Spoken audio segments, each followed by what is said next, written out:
10 Halloween Stories from the New Testament.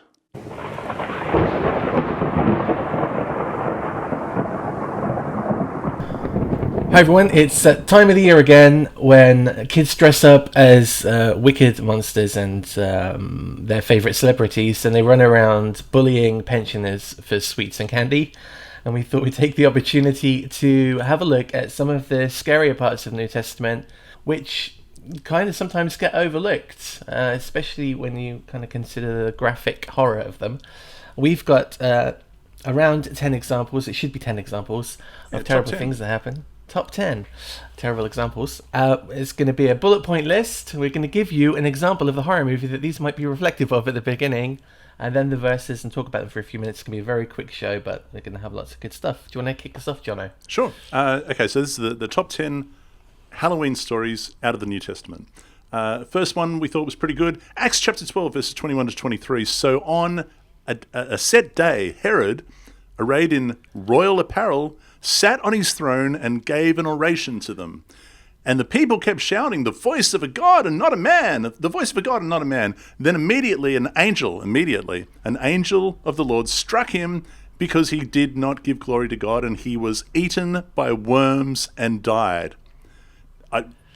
Now, It's a bit gross.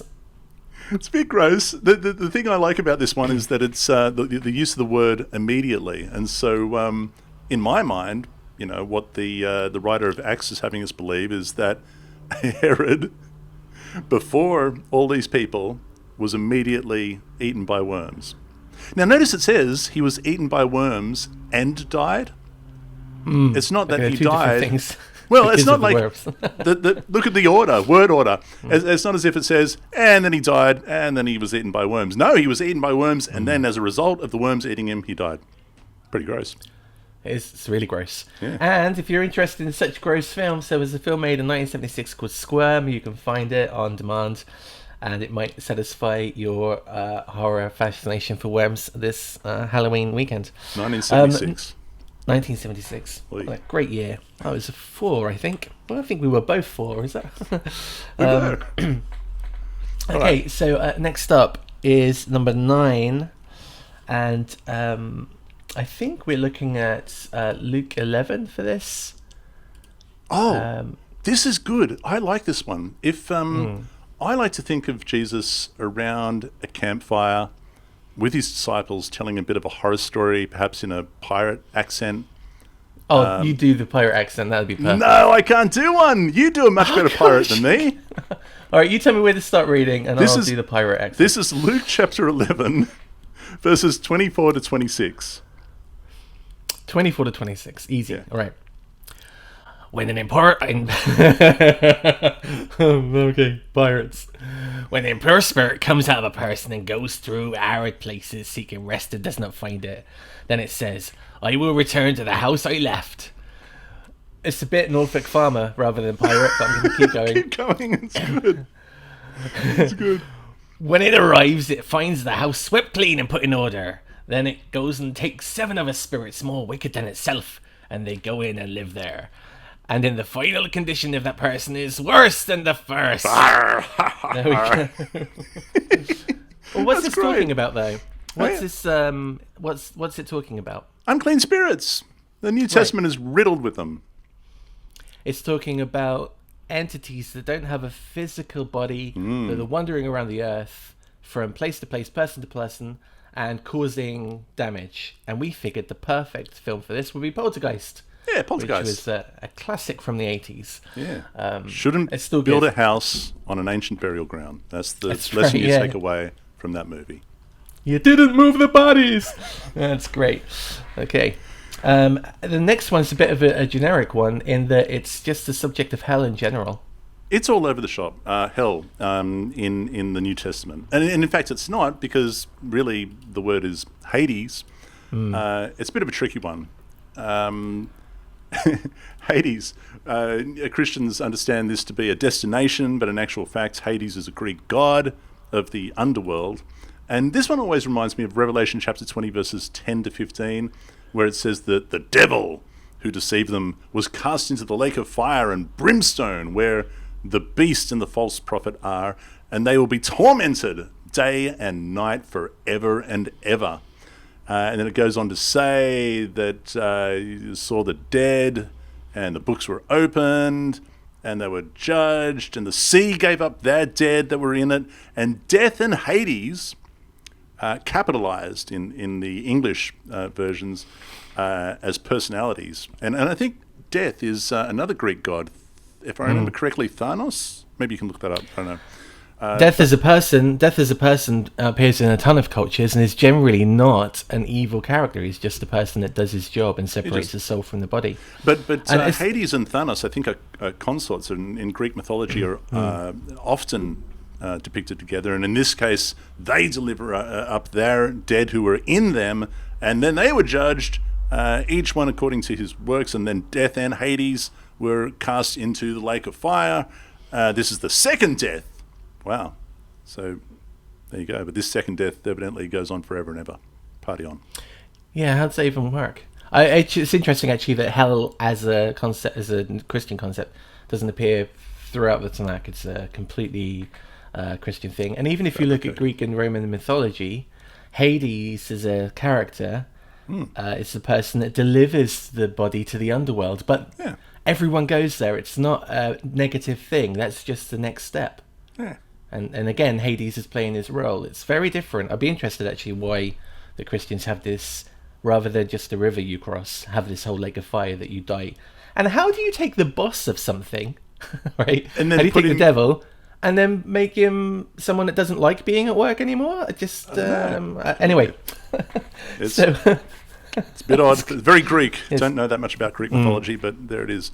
Can we jump to... Hang on, wait. I'm hanging. Hellraiser's the movie for that one. Obvious connection. Hellraiser. That was Pinface, wasn't it? Yeah, it was. You and it's play a game of chess on him. Super scary film. I don't like it to this day, and I'm quite a fan of the horror genre. All right. Now, can we jump to Lazarus? Then Jesus, again groaning in himself, came to the tomb. It was a cave, and a stone lay against it. And Jesus said, "Take away the stone." And his sister Martha said, "Dude, he's been dead for 4 days and he really stinks." Jesus said to her, "Roll it away, do what he's told." And so they took the stone away where the dead man was lying, and Jesus lifted up his eyes and said, "Father, I thank you that you have heard me, and now that you always hear me, but because of the people who are standing by, I said this, that they may believe in that you sent me," blah, blah, blah. So now when he'd said these things, he cried out in a loud voice, "Lazarus, come forth." And he who had died came out, bound hand and foot with grave clothes, and his face was wrapped in a cloth. The reason why I like this is because, the typical mummy sort of image that we get, right? They're all wrapped up in, and if ever your face is wrapped in something, if you've been hoodwinked or whatever, you're going to have your hands out in front of you, trying to feel where you're walking along, because your face is wrapped up, right?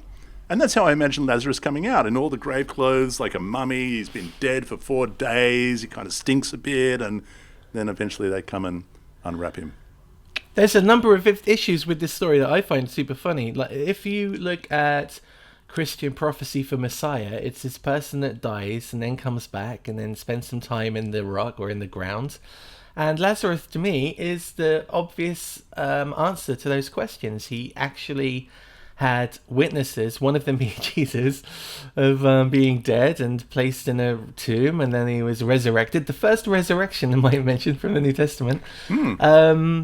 And either he came out in his dead body, which would have technically made him a zombie, and lived out a natural life and then died again, or he had a new body that didn't smell.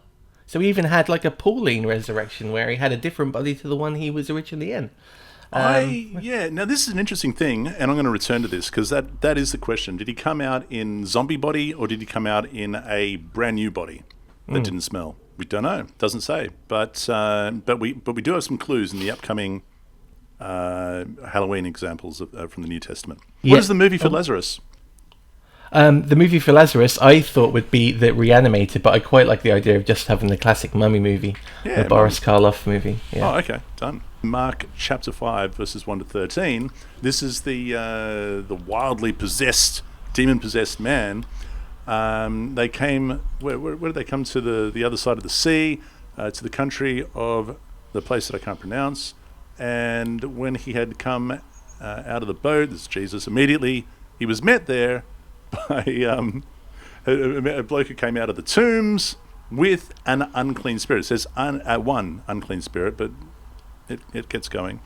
He had this dwelling among the tombs, and no one could bind him, not even with chains. He had superhuman power, and they'd bound him with chains and shackles, but he broke them and pulled them apart and broke them into pieces. No one could tame him. He was there night and day, and was in the mountains and in the tombs, crying out and cutting himself with stones. When he saw Jesus from afar, he ran and worshipped him, because that's what demons do. And he cried out with a loud voice and said, "What have I to do with you, Jesus, Son of the Most High? God, I implore you, by God, do not torment me." For he said to him, "Come out of the man, unclean spirit." And then he asked, "What is your name?" That's a bit of a funny order to do things, isn't it? Yeah, how did he know who he was and then didn't know who he was? And also, how come you're telling me there's only one person when Matthew's telling me there were two? Matthew has two. Each one in Matthew has an unclean spirit, and you're dealing with two people, two unclean spirits. Here, it is, as we find out, Jesus says, "Come out of him." But before you do come out, what's your name again? And he answers and says, "My name is Legion." Now, if I remember correctly, I think a legion in Roman soldiers is 1,000 soldiers. Is that right? I think you're right, yes. So we're to understand that this guy is cram-packed, sardine types, like with demons. He also... It's very specific as well, isn't it? Yeah, and he begs him earnestly that he would not send him out of the country, because Israel's a nice place. And now a large herd of swine was feeding there near the mountains. So all the demons now began to beg him, "Send us into the swine that we may enter them." And at once Jesus gave them permission, and the unclean spirits went out and entered the swine. About 2,000 apparently, not 1,000, but 2,000, 2 legions. And the herd ran violently down the steep place into the sea and drowned in the sea. It's not very nice. And kind of dumb? It's kind of dumb. I'm Jesus. I'm on the side of the angels. I'm on the side of the angels, and I come across these demons. What do? Do I get rid of them forever and make the world a better place, which apparently is the long-term plan? Or do I put them into a load of animals so they can then commit suicide, leaving their tenders really confused as to what they're going to say to the owner if they're not the owner? Yeah, we were standing there, and then this dude came out of a rock wailing around with chains, and then all the pigs threw themselves into the sea. And then they'd be like, "Yeah, sure, they did." So what I want to know is, okay, so they begged not to be sent out of the country. They said, "Look, if we have to come out of this guy who we like so much, send us over into the pigs." And Jesus said, "Sure, go and get into the pigs." Once the pigs run down over the cliff into the sea, drown, are the demons still stuck in the pigs, or are they now free to leave the pigs because the pigs are dead? Kind of reminds me of Finding Nemo. Remember right at the end of Finding Nemo, when the fish, do you remember this? The fish are in the plastic bags and they roll and they finally, they get into the ocean, but they're still in the plastic bags. And one of them says, "Now what?" And I kind of wonder if that's what one of them said when they were floating around in their pigs.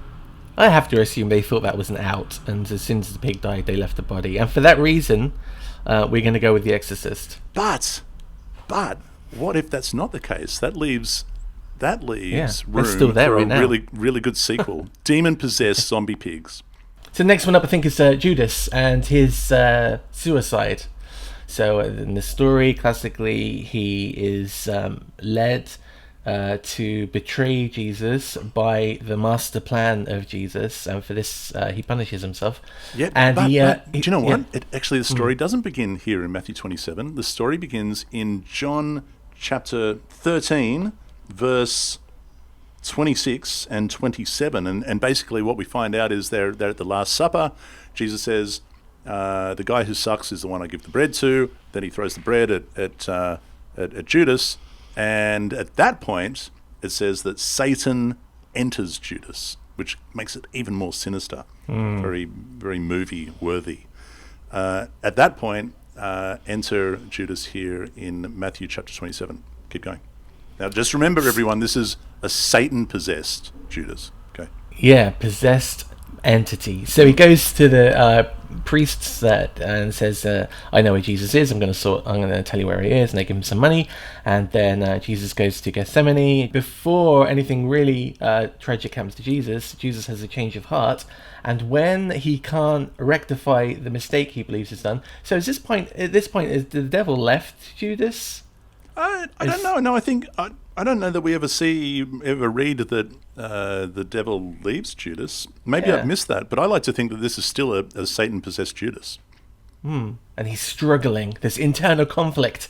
And so he thinks that the most sensible thing to do would be to string himself up to a tree and hang himself. But it's quite gruesome, the death. An addition. So with Matthew, it just says, so he threw down the pieces of silver. This is verse 5 of chapter 27. In the temple and departed and went and hung himself. And it's just that. The writer of Acts thought, I could do better than that. That's nothing. What the? And so he has Judas. What does it say? Now this man purchased a field with wages of iniquity, and falling headlong, he burst open in the middle, and all his entrails gushed out. Gushed. Entrails and gushed. 2 words you just don't want together. So in Matthew, he hangs himself, but in Acts, he throws himself off a rock onto another rock, which is kind of interesting, the disparity. Yeah, before we jump off Judas, which is just an interesting thing. Verse 9 in Matthew 27 says, and it's really funny, I just love this, that all of this was done that it would be fulfilled, what was spoken by Jeremiah the prophet, saying, and they took the 30 pieces of silver, the value of him who was priced, whom they of the children of Israel priced, and gave them for the potter's field, as the Lord directed me. So that was not actually Jeremiah. Who was that? That was...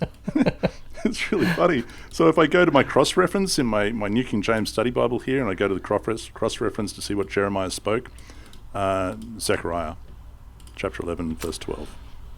Brilliant. Yep, brilliant. Good work. Well done, writer of Matthew. There's a little bit of research, just a little bit, would have helped out.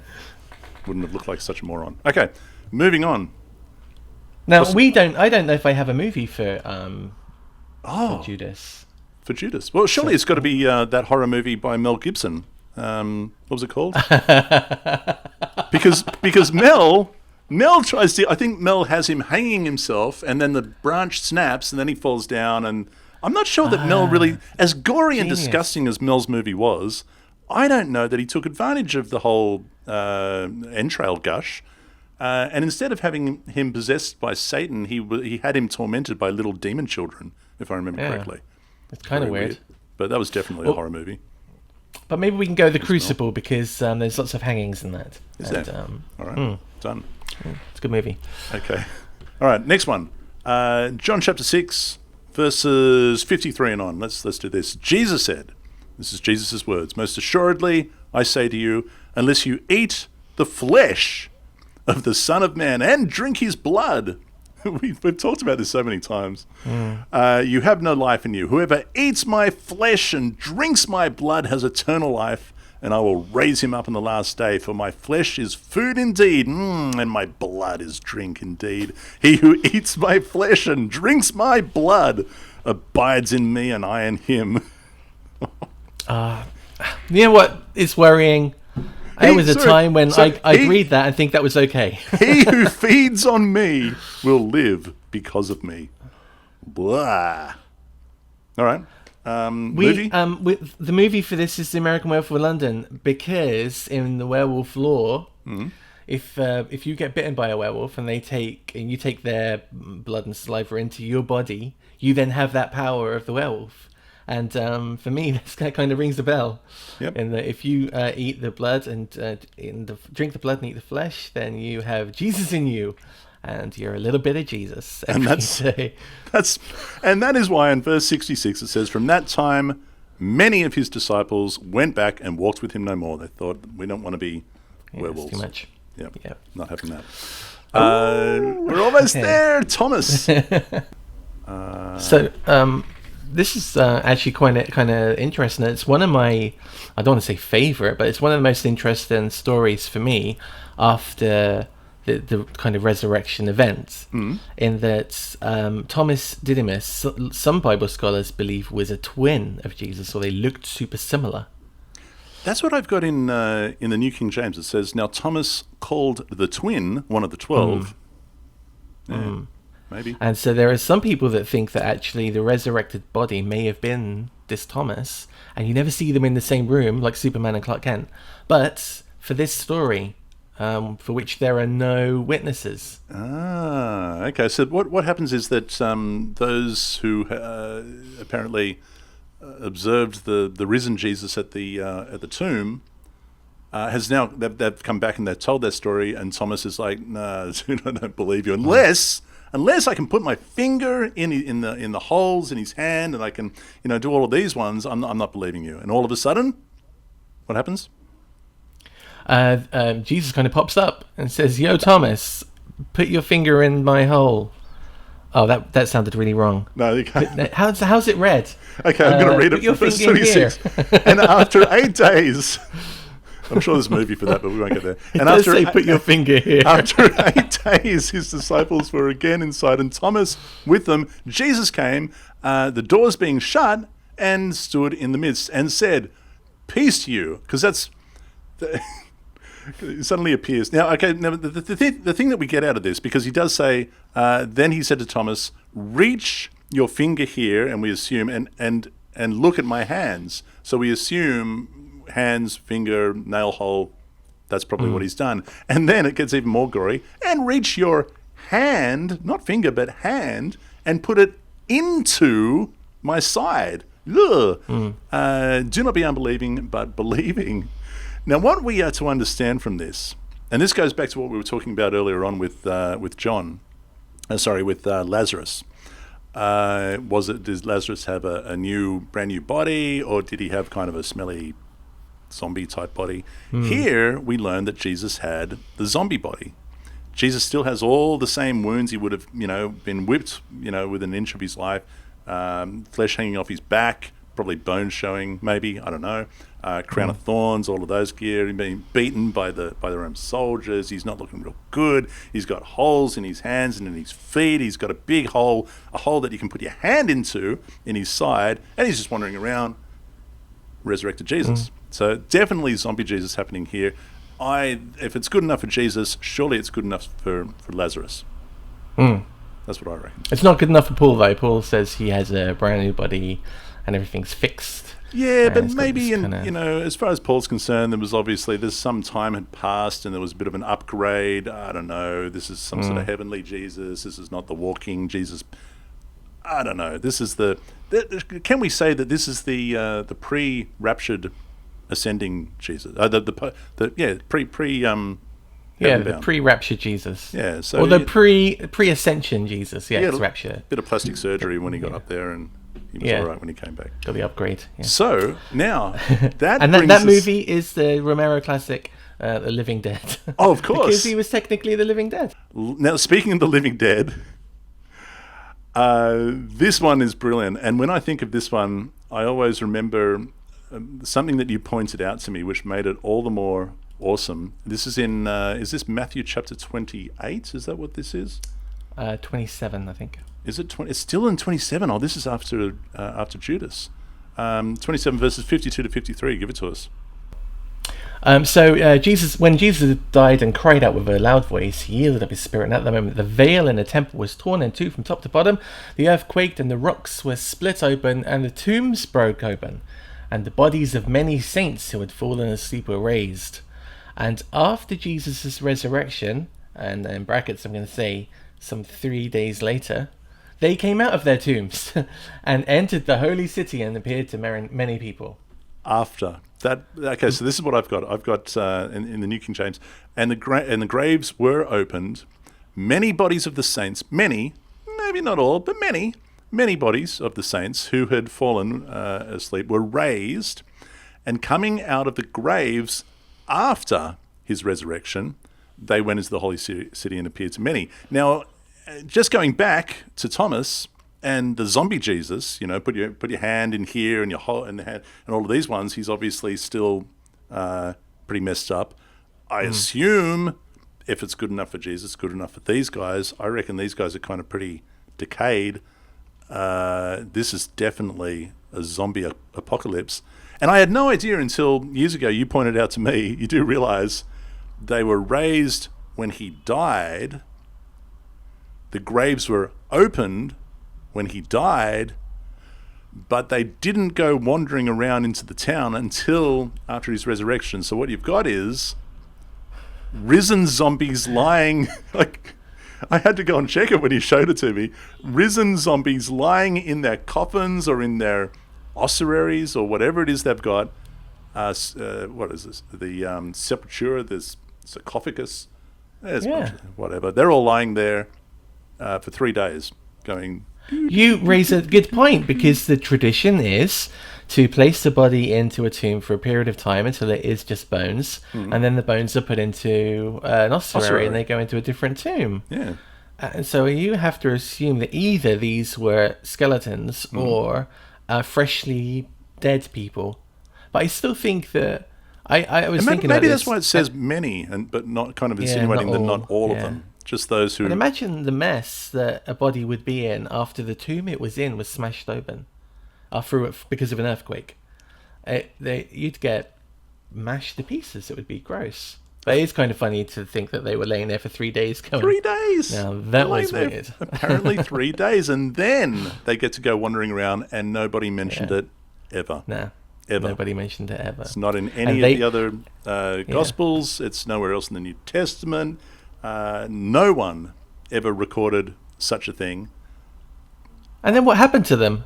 I think Did they go home? I don't know. Well, if they're kind of skeletons or zombie people, I don't know. I mean, personally, if one of those turned up... Agnes, open the door, it's me.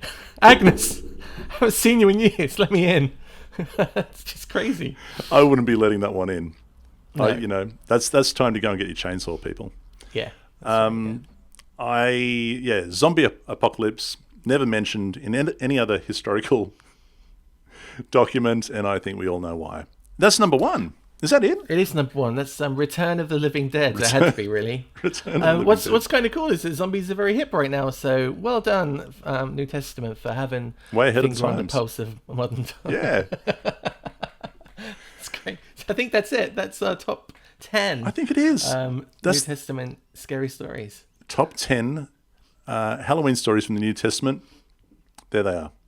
If we've missed one, and you'd like to weigh in, please leave it in the comments. Yeah, do leave it in the comments. If you've got any other ideas for movie titles for any of the ones we've mentioned, leave them in there too. And if you would like us to look at other top 10s and you've got an idea for good ones, then leave them in the comments too, because maybe we'll revisit this formula and do something. I don't really do Halloween, do you? I enjoy the Dark Nights and the scary movies, but as far as a festival goes, I mean, we don't have time to talk about it today, but the Halloween that we have today is very Christian and kind of American, and the Irish thing's a bit different, although it's the US and the evangelical thing has bled over a bit. What do you call it over there? Begins with an S. What is it? Samhain. Samhain. And and in the Gaelic tradition, there were 4 holidays during the year, every 3 months, to mark the new season, and Samhain was the 4th, or sometimes some people say it was the 1st, and it was the beginning of a new year because you just taken in your harvest. But lots of the things like trick-or-treating, that's a very Christian idea, where people would dress up as their dead relatives and then go around asking for gifts, and then people would give money to the dead relative to appease them. And later on, they made these soul cakes where they fed the poor, and there's a load of stuff going on. It's very interesting, but we don't have time today. We don't have time today. I'm putting my hood back on, and I've got the torch under my face just to look scary for everyone. You look awesome. I shouldn't smile when I do that. No. Okay. No. Done. All right. See you next time. All right. Thanks for watching. Make sure you subscribe to the channel. You can visit Jono over at truth2you.org and you can see his huge catalogue of other amazing programs. You can visit me at spiritualbabies.net and you can find us both on Facebook, and we'll see you next time.